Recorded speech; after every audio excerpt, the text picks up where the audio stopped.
Welcome viewers in 91 foods. सबको खुशामदीद 91 foods में। आज हम जो रेसिपी बना रहे हैं, जो नॉर्मल होता है स्टीम रोस्ट वैसा ही बनेगा, लेकिन कुछ स्पाइसेस का मिक्सचर हम ऐसा बनाएंगे जिससे कि इसका जायका कुछ मुख्तलिफ आएगा और काफ़ी हद तक मुख्तलिफ लगेगा अगर आप उसे मैरिनेट होने के लिए तकरीबन 8 घंटे देते हैं। क्योंकि जब हम मसाला जात लगा के किसी भी गोश्त को 8 से 12 घंटे के लिए छोड़ते हैं तो गोश्त के अंदर अच्छी तरह हड्डी तक जायका जाता है मसाला जात का। इस ब्रोस्ट को स्टीम देने में जो उनसी यखनी बनेगी उसकी हम ग्रेवी बनाएंगे, जो कि ब्रोस्ट के साथ खाने में बहुत मजे की लगती है। ब्रोस्ट की मैरिनेशन बहुत सिंपल और आसान है। इसको हम प्रेशर कुकर में स्टीम देके 20 मिनट में बहुत झटपट गलाएंगे और फिर उसके बाद 5 मिनट एक साइड फ्राई करेंगे और 5 मिनट इसकी एक साइड फ्राई करेंगे। अब कह सकते हैं इस ब्रोस्ट को सिर्फ 10 मिनट चाहिए प्रिपरेशन के लिए, मसाला जात लगाने के लिए, और 8 से 12 घंटे मैरिनेशन टाइम है और उसके बाद स्टीम के 20 मिनट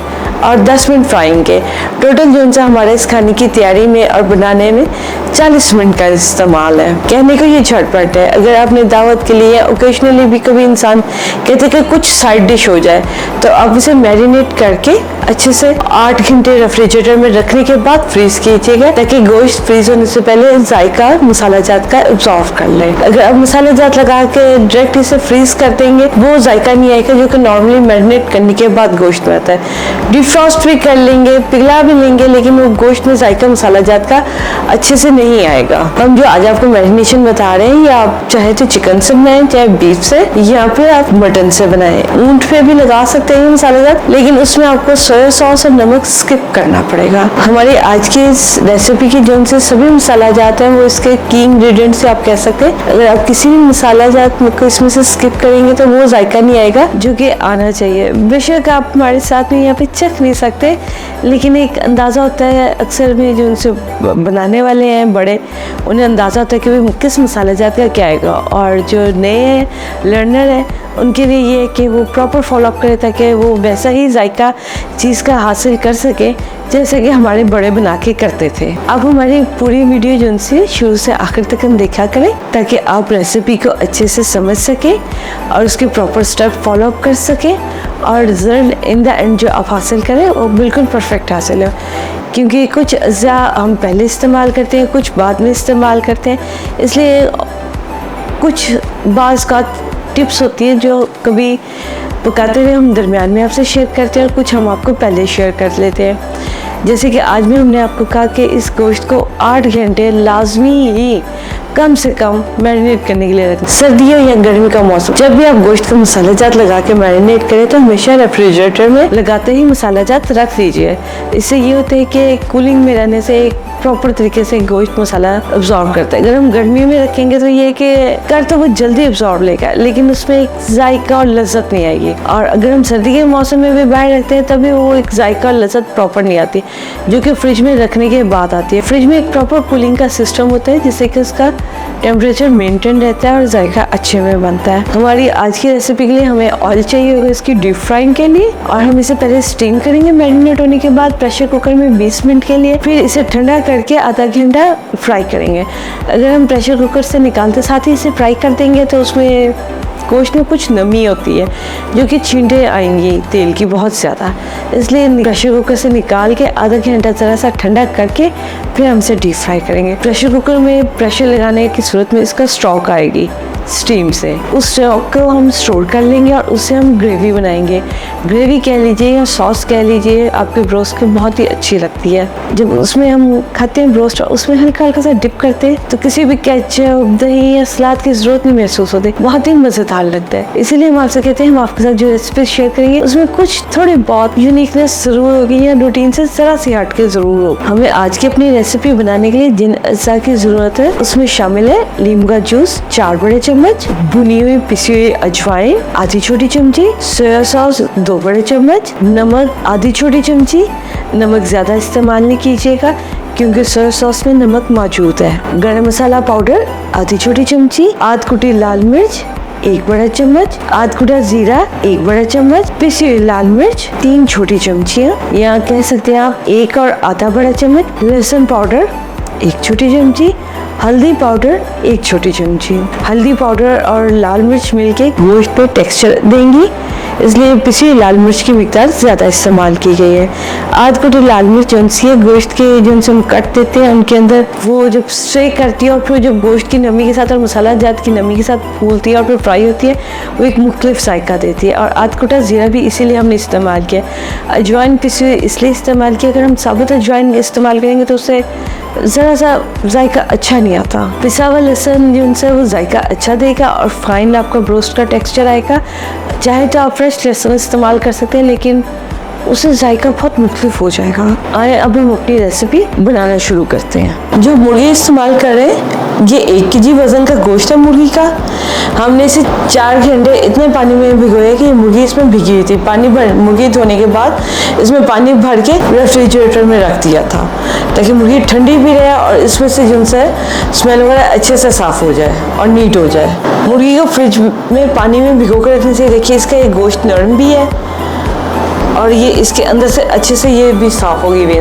मुर्गी को हमने इतने पानी में भिगोया था कि ये मुर्गी उसमें भीगी थी। साथ में 2 चम्मच नमक शामिल किया था। नमक इसलिए शामिल किया था, मुर्गी की अक्सर ये होता है हड्डी के पास खून रह जाता है या यहाँ पे चिकनाई वगैरह होती है, अंदर से भी मुर्गी नीट होने में बेहतर होता है, नमक से नीट अच्छी से होती है। इसके अंदर से कुछ भी स्मेल वगैरह वो भी प्रॉपर निकलती है, गोश्त भी नरम रहता है और गोश्त में गुलाबीपन सा भी आता है और नरमी भी आती है। अब हम इस मुर्गी को काट देंगे और फिर इसे मसाला जात लगाएंगे। ऐसे अंदर की तरफ को दीजिए, लंबाई में बेशक कम हो लेकिन अंदर गहराई की तरफ में ऐसे छुरी से कर लीजिए।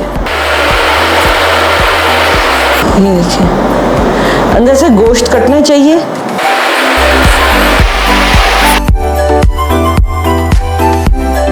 ये देखिए ठीक है, कट काउंट कर लेंगे। वैसे ही दूसरी साइड पे हम दे लेंगे 1 2 3 4 5।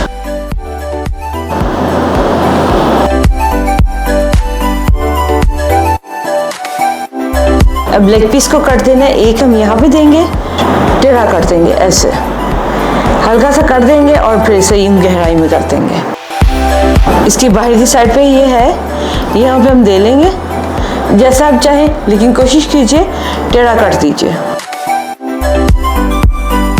दूसरी लेग पीस पे भी ऐसे ही हम देंगे कट।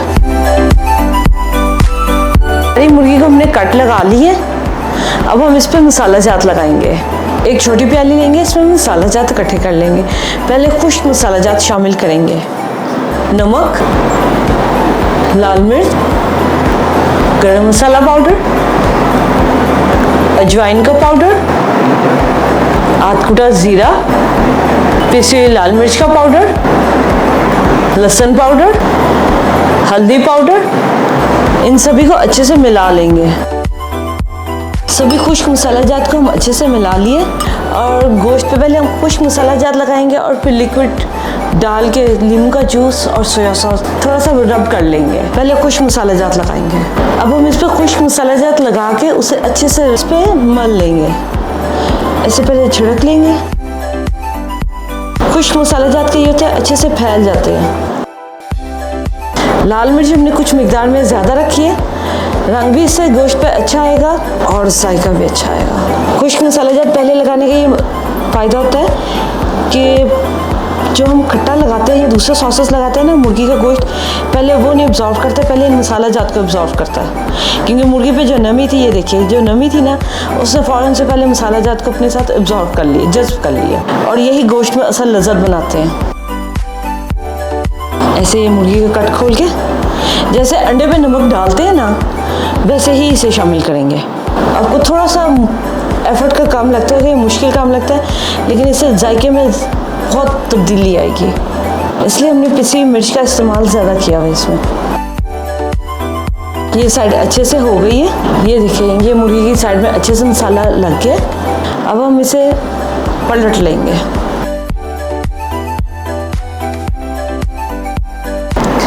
नींबू का जूस और सोया सॉस इन दोनों को यहाँ पे मिला लेंगे और इन्हें हाथ से ही इस तरह मुर्गी पे छींटा देंगे, जैसे कि पानी का छींटा दिया जाता है पौधों पे या किसी चीज़ पे। आप चाहे तो चम्मच का इस्तेमाल कर लीजिए, लेकिन ये कि हाथ से करने में साथ साथ आप मुर्गी को मैरिनेट भी कर लेते हैं। अब हम इसकी बैक साइड कर लेंगे। सोया सॉस और लीमू जो है उसका लिक्विड मुर्गी के गोश्त ने जज्ब कर लिया, मसाला जात को भी और इन्हें भी। ऐसे जो उनसे मुर्गी है ये जल्दी ही मैरिनेट हो जाती है, लेकिन हम इसे फिर भी 8 घंटे के लिए रखेंगे ताकि और अच्छे से मसाला जात इसके अंदर जज्ब हो सके।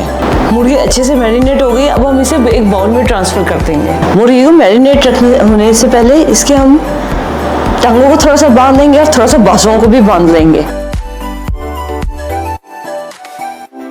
ये इसके लेग्स हो गई और यहाँ से इसके विंग्स को भी बांधेंगे।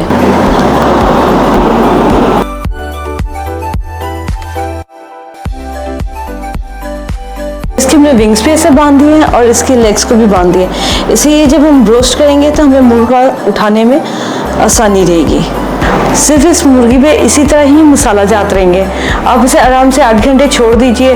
फ्रीज करना है तो इसे 8 घंटे होने के बाद ऐसे ही फ्रीज कर लीजिए। अब आपसे मिलते हैं 8 घंटे के बाद। अल्लाह हाफिज़। चिकन को 10 घंटे हो गए मैरिनेशन हुए हुए। इसे हमने आज रेफ्रिजरेटर से निकाला है। कल शाम में हमने मैरिनेट किया था रात में और पूरी रात ये फ्रिज में रहा है। 10 घंटे हुए हैं इसे। ये वो टाइम है यानी कि अगर आपने इसे फ्रीज करना है तो आप इसे फ्रीज भी कर सकते हैं। हम इसे प्रेशर कुकर के अंदर स्टैंड रखेंगे। स्टैंड के रखने के बाद 2 गिलास पानी डालेंगे, फिर चिकन उसके ऊपर रखेंगे। चिकन के ऊपर से पानी नहीं डालेंगे नहीं तो मसाला नीचे बैठ जाएगा। इसे प्रेशर कुकर में हम बेड के बगैर बंद करके ढक्कन रखेंगे 20 मिनट के लिए। 20 मिनट के बाद आप देख लीजिए कि ये गोश्त गल गया है कि नहीं गल गया। गोश्त को हमें पूरा और प्रॉपर गला हुआ रखना है। जरा सा भी इसमें कच्चा पानी नहीं रहना चाहिए क्योंकि इसमें सिर्फ उसके बाद फ्राई हो रहा है। जो से इसकी स्टीम से स्टॉक आएगी नीचे बेस में पानी के साथ जो स्टॉक इकट्ठी होगी उसकी हम ग्रेवी या आप कह लीजिए सॉस बनाएंगे। अब हम एक प्रेशर कुकर लेते हैं और उसके अंदर स्टैंड रखते हैं। प्रेशर कुकर में हम स्टैंड ऐसे रखेंगे और इसके ऊपर चिकन रखेंगे।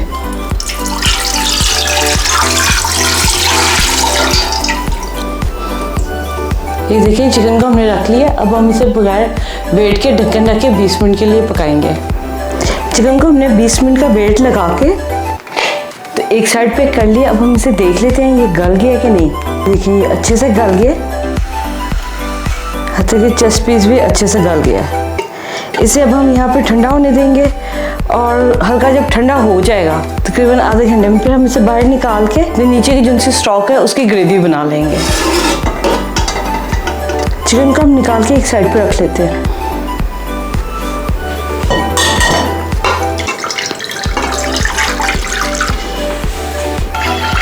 ये इसकी स्टॉक है।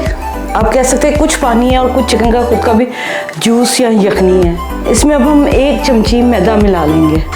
इसे ऐसे हिलाते हुए साथ साथ में हम इसमें मैदा मिलाएंगे और इसे तकरीबन 5 से 7 मिनट हम चूल्हे पे पका लेते हैं। पहले हम ग्रेवी तैयार करेंगे या आप कह लें ब्रोस्ट की सॉस और फिर उसके बाद हम इसे ब्रोस्ट को फ्राई करेंगे। आए कुकिंग पे चलते हैं। सॉस को चूल्हे पे ले आएंगे, तकरीबन 5 से 7 मिनट पकाएंगे ताकि थोड़ा सा सॉस की लिक्विडिटी रिड्यूस भी हो जाए और ये अच्छे से जायके में बन भी जाए। ऐसे मुश्किल हिलाएंगे जब तक इनके से उबाला नहीं आता। सॉस को हमने 5 मिनट पकाया है। सॉस मिकदार में कम भी हो गया और गहरा भी हो गया। आपको लगेगा कि इसमें नमक ज़्यादा है। इसमें नमक बैलेंस करने के लिए ही हमने मैदे का इस्तेमाल किया। अगर आप मैदा नहीं चाहते तो आटा कर लीजिए, लेकिन आटे से इसका टेक्सचर थोड़ा सा रफ हो जाएगा, इसलिए मैदा डाला है और थोड़ी मिकदार में डाला है 1 चमची। आपको लगेगा कि इसमें थोड़ा सा प्रोसीजर लगेगा, टाइम लगेगा, जस्ट 5 मिनट से ज़्यादा का टाइम नहीं कंज्यूम होगा। ग्रेवी हमने गहरी करके एक साइड पे रख दी है। तेल को छोटे बर्तन में गर्म होने के लिए रख दिए। छोटा बर्तन लीजिए, इससे तेल जो उनसे कम इस्तेमाल होता है और तेल का बॉइलिंग पॉइंट भी या कह लें कि गर्म करने की हिद्दत भी एक जैसी रहती है। अब तेल गर्म हो ले तो फिर उसके बाद हम रोस्ट को फ्राई करेंगे। पहले हम चिकन की फ्रंट साइड नीचे की तरफ को कढ़ाई में रखेंगे, फिर इसकी साइड स्टेप बाय स्टेप हम फ्राई करेंगे। 3 मिनट हो गए फ्रंट साइड को। अब हम इसकी बैक कर लेंगे फ्राई।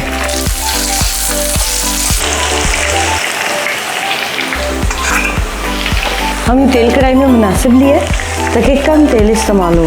अब इसके साइड से इस तरह कर लेंगे कि विंग्स फ्राई हो जाए। 1 मिनट के लिए साइड्स फ्राई करनी है।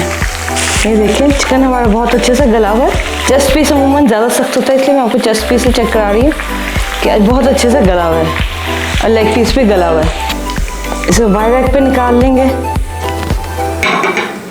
ये देखिए रोस्ट हमारा बहुत अच्छे से फ्राई हो गया, तकरीबन सभी तरफ से फ्राई हो गया। इसीलिए हमने चिकन को बहुत अच्छे से पहले से गलाया है, ताकि इसे जब हमने फ्राई करना है तो फ्राई करने का थोड़ा टाइम लगेगा, हमें गलाना नहीं है। इसे सिर्फ हल्का सा फ्राई करना है, ताकि मसालों के जो सा ना एक कच्चापन सा होता है, स्टॉक बॉइलिंग उबले हुए चिकन का एक कच्चा सा पन सा आता है, फ्राई करने से उसमें से वो ख़त्म हो जाता है और बहुत खूबसूरत और बहुत अच्छा बन जाता है। अब हम इसे सर्विंग डिश में कर लेंगे ज़रा सा यहाँ पे, और आपको सर्विंग टेबल पे भी मिलते हैं। तब तक के लिए अल्लाह हाफ़िज़। रोस्ट को हम डेकोरेट करने के बाद सर्विंग टेबल पे ले आए और हमने इसे 10 मिनट दिए थे ऑयल में फ्राई करने के बाद। निकाल के इसे 10 मिनट हमने एक साइड पे रखा था, ताकि उसमें जो भी फालतू तेल है वो इसमें से निकल जाए। अब हम आपको दिखाते हैं, ये आज इतना गर्म नहीं है जितना मामूल में खाना गर्म होता है, थोड़ा सा कम गर्म है। हम आपको दिखाते हैं, ये अंदर तक नीचे से बिल्कुल फ्राई होके एक जैसा नरम पका हुआ है। ये देखिए अमूमन ये थे सीने की बोटी काफ़ी सख्त होती है, ये देखिए बहुत आराम से और आसानी से टूट रही है और अंदर तक अच्छे से पकी हुई है। ये देखिए लेग पीस की भी जो सी बोटी है वो बहुत अच्छे से बनी हुई है और इसमें मसाला जात अंदर तक अब्सॉर्ब भी हुए हैं। ये देखिए हमने इसे चिप्स पे रखा था, क्योंकि चिप्स ब्रोस्ट के साथ वैसे भी बहुत अच्छे लगते हैं। और ये देखिए हमारा सभी चिकन अच्छे से गला हुआ है। ये देखिए अंदर से पिलाहट से पता लगता है कि वो मसाला अंदर तक अब्सॉर्ब हो गया और फ्राई होने पे वो बाहर भी नहीं निकला। उम्मीद है आपको आज की हमारी रेसिपी अच्छी लगी होगी। आप बनाइए और अपना फीडबैक हमारे साथ शेयर कीजिए। सभी चीज़ों की मिकदार उर्दू और इंग्लिश में डिस्क्रिप्शन बॉक्स में दी गई है। आप हमारी वीडियो को पूरा देखिए और सभी स्टेप्स को फॉलो अप कीजिए, ताकि आपकी डिश भी बिल्कुल सेम टू सेम एक जैसी ही बने, फुल प्रूफ 100% परफेक्ट। अगर आप मुर्गी नहीं इस्तेमाल करते या मुर्गी का दिल नहीं है, जैसे कि बकरा ईद है, आप इसे गोश्त से बनाइए, रान से बनाइए, बीफ से बनाइए। ऊँट के गोश्त में जब आप बनाएं तो नमक का इस्तेमाल मत कीजिएगा, क्योंकि ऊँट का गोश्त खुद में भी काफ़ी नमकीन सा होता है और लजीज सा भी होता है। ये हमने आपको एक आइडिया देते हैं, आप इस आइडिया को चाहें तो जैसे मर्जी यूज़ कीजिए और हमारे साथ अपने इस आइडिया को जैसे आपने यूज़ किया फीडबैक में ज़रूर शेयर कीजिए। हमारे चैनल को सब्सक्राइब कीजिए, लाइक कीजिए, बेल आइकॉन का बटन प्रेस कीजिए, ताकि नेक्स्ट लेटेस्ट वीडियो का अपडेट आप तक टाइम पर पहुंच सके। आपसे फिर मिलते हैं नेक्स्ट टाइम किसी अच्छी, यूनिक और झटपट बनने वाली रेसिपी के साथ। अपना बहुत ख्याल रखिएगा। अल्लाह हाफिज़।